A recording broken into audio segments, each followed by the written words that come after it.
because there's no judgment from society. Like when you're riding a bike and you fall, everyone's like, hey, get back on, do it again, try it again. You might fail again, but try it again. But with money, nobody does that. Okay, it's judgment. You lost money. You're a fool. You're foolish. Yeah, you're you just started investing and you lost money. Yeah, idiot. And so.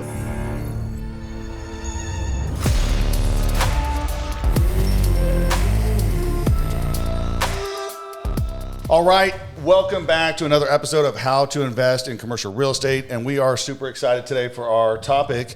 We're going to kind of address the psychology of investing. We know that it's really hard for people to part with their money, and so today we're going to walk through some of the reasons why some people don't invest. What are the areas of struggle? What are the fears that they have, the unknowns? But first, let's get into a couple updates. Braden, what do you have for us? Yeah, so we are finishing construction. We have a lot in construction still, but we're finishing construction on a lot of assets, and we have a lot on the market for sale right now, and we are encountering a lot of offers. We're getting a lot of offers. We're starting to see a lot of activity on that, so we're optimistic that we can get some stuff sold here pretty soon. I know, that's a big update on all of these development deals, right? We build it, we sell it. When are they going to sell? Yeah, people are ready to get their money back. Yeah, of course. And they're ready to get that redeployed in the next deal, which is the Burleson Learning Experience we're currently funding for right now. So super awesome deal. We'll mobilize construction here in 30 to 40 days. We already have our civil permit in hand. Architectural drawings are almost done. We'll get those submitted in. We've already got our signed contract with the contractor that's in budget. We've got the construction loan that's about to close. We are good. So excited to get that project A little bit of room off. left for investors if they're watching this? Yeah, maybe, depending on when this releases. But yeah, we're still fundraising it right now. It's been up on the site for about a week now. So yeah, if you're interested, go to the website, check it out. There may still be room. If not, we'll get you on the next one because we should have the big sale leaseback under contract now. I mean, by the time this comes out, it should be under contract. We're circulating entity names and we're circulating the PSA for signature. We've negotiated the lease. We've negotiated so much stuff, but we're almost under contract. And I know we've been talking about it forever. We've had a bunch of people email that said, hey, send me information about the big sale leaseback deal, and we will get it out soon. So super excited about that one. Love it. Well, okay. What else? Well, no, that's it. I was just going to say, if that's all the updates, I was going to say, you're talking about the psychology of investing. And we have people who listen to the podcast, they watch the podcast, they know what we do, but they're telling us they still won't invest, still don't want to invest, or just can't really pull the trigger on it. So why do you think that is? Well, first I want to give an update on how we got this topic today. Braden and I having lunch, and a really good friend of mine came up, and he was just saying, hey, and we were like, hey, we were discussing the podcast and what topics. This was literally an hour ago, and he's like, hey, you need to go over, like the scarcity mentality and the fear of doing your first deal. This is somebody who watches our podcast. Somebody that's known me for a long time and has never invested in a deal and watches the podcast and has seen all the information, but still is trying to get over the hump of getting that first investment in. So anyway, that's the preface of the show. So go ahead. Okay. He said I was doing a great job, by the way. He didn't mention anything about you. Really? Yeah. That is true. He did. Yeah. Well, you're going to have to give me this guy's name. No. In my view, I think it's just the kind of the unknown, right? Because there's a lot of things that people can invest in that are sort of the norm, right? Their 401k at work. They can go find they got a friend of a friend who's a stockbroker, so they give them money and this guy or woman picks stock for them. And so, but investing in commercial real estate is not the norm. Yeah, what were you saying before the show? It really people kind of stick inside their circle of influence. Yeah. And so if you've got 5 of your best friends that are making money in commercial real estate, chances are you're not going to have a much of a hesitation in doing a commercial real estate deal. But if you don't have any friends in commercial real estate, that can be a barrier. All they're doing is 401k and Roth IRA and all these kind of traditional things that feel safer because everybody's doing it. Mm-hmm. If everyone is doing a thing and no one's getting slammed, no one's losing all their money, well, then you think, oh, that's safer than commercial real estate. Mm-hmm. It may not be safer, okay, but the perception is that it's safer because you don't know anybody doing commercial real estate. So I think that was one of the reasons we think maybe people are having a hard time. Yeah, knowledge brings comfort and security. So what you don't know about, you could hear all of these people making money in commercial real estate or real estate in general. We know so many people killing it in real estate. But if you're not around those people and you don't know anything about real estate, it's going to feel like you don't know anything. So then it's going to feel like a massive risk. And then you don't take massive risks. People don't take massive risks. They don't even come close to taking a massive risk. I try not to take massive risk, and I consider myself a risk taker. Yeah. Like we were talking about going, what is it? The thing where you slide on the cable, zip lining in Costa Rica. I'm like, I don't know if I want to do that. Anyway, so we're constantly looking for things to justify not taking risks. So just being around people and starting to gain the knowledge, right? Starting to take that action. It's like, okay, I'm going to look into maybe how, or, if I'm not going to use the zipline example anymore, but just for real estate, there's so many people who are just like, okay, screw it. I'm finally getting in a deal. What's the minimum? I'm giving you the money and I can't think about it anymore. And at least I'll learn. And that knowledge and the process of going through it helps increase their awareness and their knowledge. And then it doesn't feel like a risk anymore. And then they're getting into the next deal because they kind of understand how it works, right? That's a good point. And it goes back to the psychology portion of it. The risks don't change, guys. The amount of risk that you're going to incur in doing a real estate deal doesn't change. But I'll throw it out there. We have investors that are in 10 deals, 15 deals, 20 deals. And so they don't even think about it, right? But that first one, it's totally different on the psychology of it because you haven't done it before, and you're like, okay, what if I lose all this hard-earned money? This money, $25,000, this took me a year to save. This took me 5 years to save. I can't just give it away, and what if it doesn't go well? Yeah, that's what they're battling is that psychology. It really is, because when people are the first-time investor, like you say, one of the things that I get from them the most is, how am I going to lose my money? How could I lose my money? Am I going to lose my money? And we have to kind of walk through it. So maybe we should sort of do that. What are the risks, the perceived risks, in investing in commercial real estate, and how do we counteract those risks? Yeah, so there's an interesting video. Maybe we can pop it up in the post edit. But basically, Tony Robbins is interviewing this guy, and he has him close his eyes and look around the room for anything that he sees that is brown, right? And he closes his eyes, and then he says, "Okay, now let me know everything you saw that was red." And then he did the exact same thing with red, but he popped out a different color. Oh. And the idea is that what you're focusing on, you're constantly looking for those things. So yeah, let's go down that path of how can I lose my money, right? Because we're actually thinking about that. Yeah. On every single deal, we're asking, how can we get a cataclysmic failure? How is the bank suing us? How are we losing the investors' money? Like, how could that happen on the deal? And we're talking through that on every single deal because there's not a lot of ways that it could happen. Yeah. So I don't know the answer to this. So, and we didn't talk about this, but Joel, with your previous experience in precision and now precision and criterion, has an investor ever lost money? Yeah, that's a great question. And we have to preface it, guys, that in these types of investments, there is a chance, if it's small, if it's large, of you losing your capital, okay? Mm-hmm. We have to say that. In any real estate deal where especially the ones like we're doing where we're leveraging and we're putting 25% down and we're borrowing 75%, there is that chance. Yeah, I'm glad you said that. But I've been doing this now. I've been real estate investing for over 20 years, and I've been syndicating with investor dollars since 2010. And good news for my investors, any of the amount of money that I lost, I did it with my own money before I started taking investor dollars. But we've done now, could it be 50 deals, 75 deals, even more, and we've never lost $1 of investor equity. And so that's important because if you want to know the odds of a catastrophic failure of you losing all of your money, well, that's never happened in the history of my investing career. But I'm not saying it can't happen. But you have three guys, and with Andy, our business partner down in Fort Worth, you have four people. And like Brayden says, we're literally trying to find what are the ways that we're going to get hurt on this deal. And we're bringing all the experience, all the mistakes that we've made throughout the years that have cost us money. And we're bringing all that experience to the table to make sure that doesn't happen for you guys. And that's what we want to tell you is that we're not – the chance is there, but losing 100% of your capital would be a very, very rare event. So – what are the alternatives to losing 100% of your capital? Well, let's stay on that for a second. Okay. And this isn't a great analogy, but do you think anybody's ever lost money in stocks? I've lost money on a lot of stocks. Of course, yeah, because I've made money on some, but I've lost money. So this is a Little good different. point. It's a little different, but go ahead. Yeah. It's vastly different. It's total freaking opposite, right? Yeah. Because stocks are a public market. Like I know Monday morning the stock market is going to open, and I know I can sell all of that shit. I know the bank could come and take it and sell it if I was trading on margin or whatever.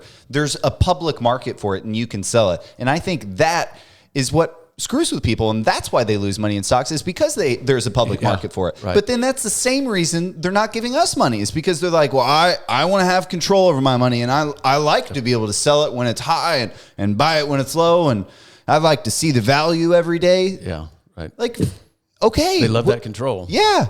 I wish we were selling stuff faster for better prices, but we're selling it and we're selling it for good prices, especially considering the economy and especially considering what we underwrote. So yeah, it's not a liquid public market. It's very illiquid from the limited partners perspective, and even our perspective. We're in control of the deal, and it's illiquid. Yeah. Like I can't sell that Monday if I wanted to. Yeah, people really don't like the thought of not having control, right? They're giving us their money, and then they're just, they can't see the value go up or down every day. They're just kind of relying on us. Whereas with other equities like the stock market, they can just kind of go into their account online. They feel like they have more control like because they can push a button and get all their money back. If you invest $25,000 in a mutual fund, if that thing loses value at any time, you just like push a button and you get 98% of your money back. Mm-hmm. That control, I think, is comforting to people, and that may be another reason why people have a hard time pulling the trigger, because once they give us $25,000 or $50,000, they kind of have to let it go for a year, 2, 3, 5. And so there's a lot of trust there.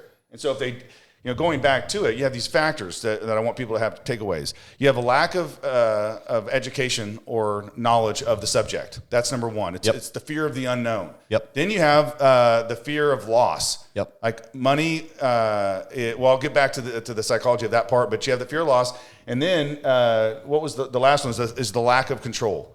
So those three things are most of the psychology of why people can't pull the trigger. But I think maybe the biggest one is this idea of the fear that people have of losing money. Mm-hmm. And I just want to spend a couple minutes on that, because that really drives a lot of behavior in society. And, we were talking about it before, and I brought up the example of riding a bike. People are willing to fail at a lot of things in life until they learn. Okay. And so, because there's no judgment from society. Like when you're riding a bike and you fall, everybody's like, hey, get back on, do it again, try it again. You might fail again, but try it again. But with money, nobody does that. Okay. It's judgment. You lost money. You're a fool. You're foolish. Yeah. You're You just started investing and you lost money. Yeah. Idiot. And so in the shame, that we feel, and that paralyzes us, guys.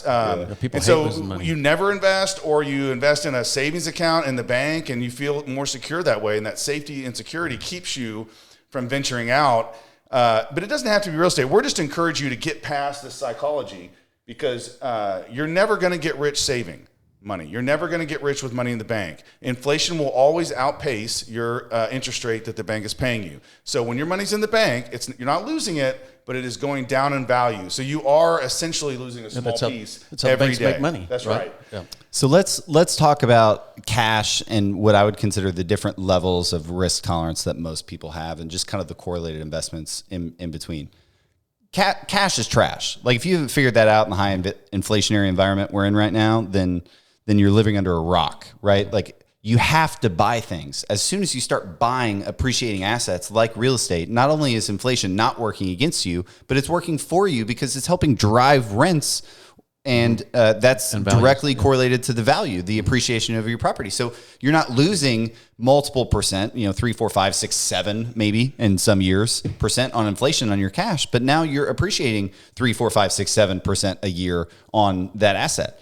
And then you get to the next level, which people are like, let's buy a CD or a bond or a high yield, form of debt, it's maybe 4 or 5 or 6%, you know what I mean? Still very, risk adverse, not really doing anything for them. The next step is maybe a public market.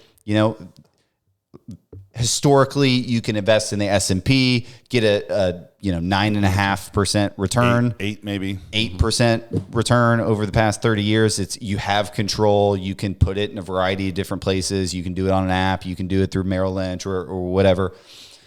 And then the next step is really where people lose it and they don't have it. But in this book we're reading and I got for us right now, Tony Robbins is interviewing Ray Dalio, and they go into some of the statistics about how much wealth is actually stored in private investments outside of the public stock market. And I believe there's way more wealth stored in private investments, way more wealth.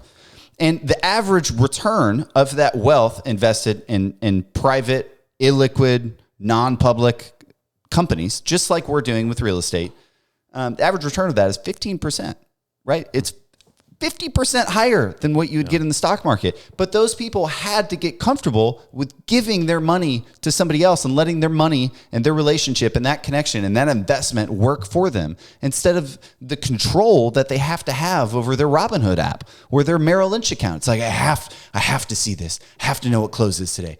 It's just like, dude, I love giving money to people. It's like, you worry about it. Let the money and the investment worry about it. I don't want to have to worry about like what Apple stock is doing or what interest rate my cash is on. Like I don't want a ton of cash. I want enough cash flow to live on, and then the rest can just kind of go to make more cash flow so I can live on it. I mean, it's like a river of water. I don't need this big dam, this big reservoir. I just need like a little bit every now and then.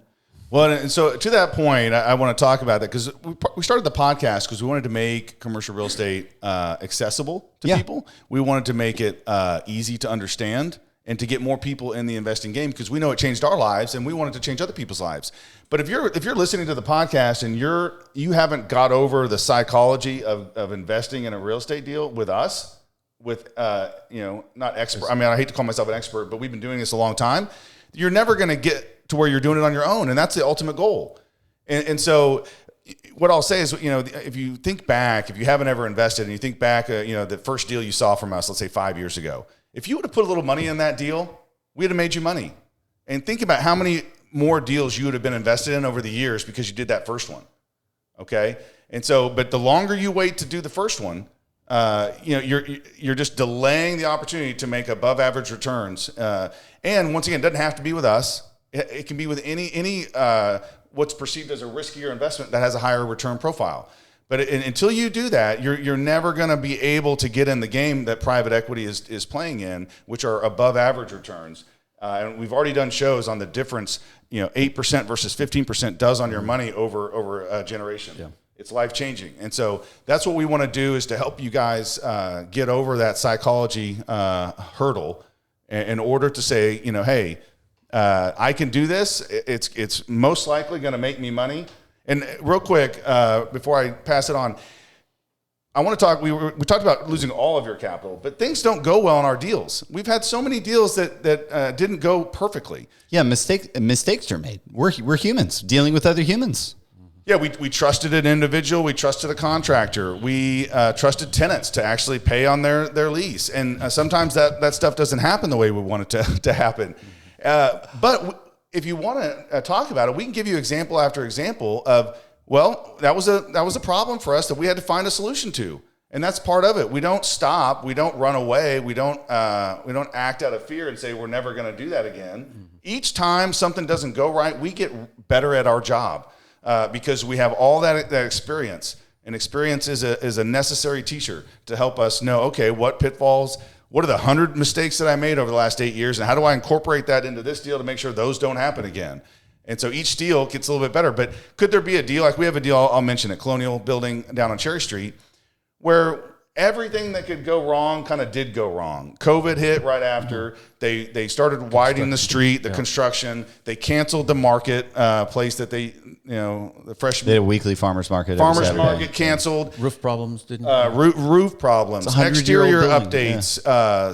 We basically had almost 100% turnover. Literally almost 100% of the tenants moved out. Okay, so we've had to pause distributions, but I promise you, we haven't lost $1 of capital. And I think that eventually we will double, if not triple, everybody's investment in something that has gone has not gone very well at all from a standpoint of things going right. But that's what's great about real estate is that it's very forgiving in that sense. And we're taking a lot of necessary precautions.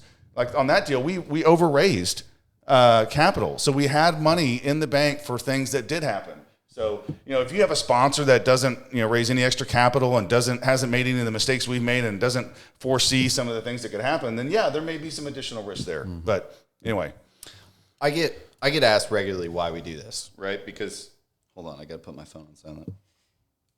I get asked regularly why we do this because it kind of looks like it costs money to put this show on because it does, right? It's expensive. And I get asked on the other side by partners of ours, like, why are you guys taking $25,000 investors? What are you doing? Yeah. And I love telling that story because we do it for you guys. Like we have no business taking $25,000 investments. It doesn't make or break the deal. We love having you. That's why we do it. We love having you, and we love when somebody says, "This is my first deal. I'm excited to get in for $25,000." Oh yeah, I freaking love that. I live for that. It is exciting, and I perform, and we rise up to that challenge. We talk about it all the time. No, it's super cool. And obviously, it would be a negative if that first deal didn't go well. But if that first deal goes right for them, and we do everything we can to make sure it does go right, then we've changed their life because they're going to invest in the second one and the third one and the fourth one. And their financial picture over the next 10, 20 years is going to be drastically different, all because we got them to take that step. And some people don't take the step unless we're out there telling them how easy it is. We're doing the podcast. We're talking about how to do it, what the risks are. All of that stuff gets them over that hump in an asset class that they never would have invested in the first place. And so 10 years from now, 20 years from now, I hope we have an army of podcast listeners that have invested with us.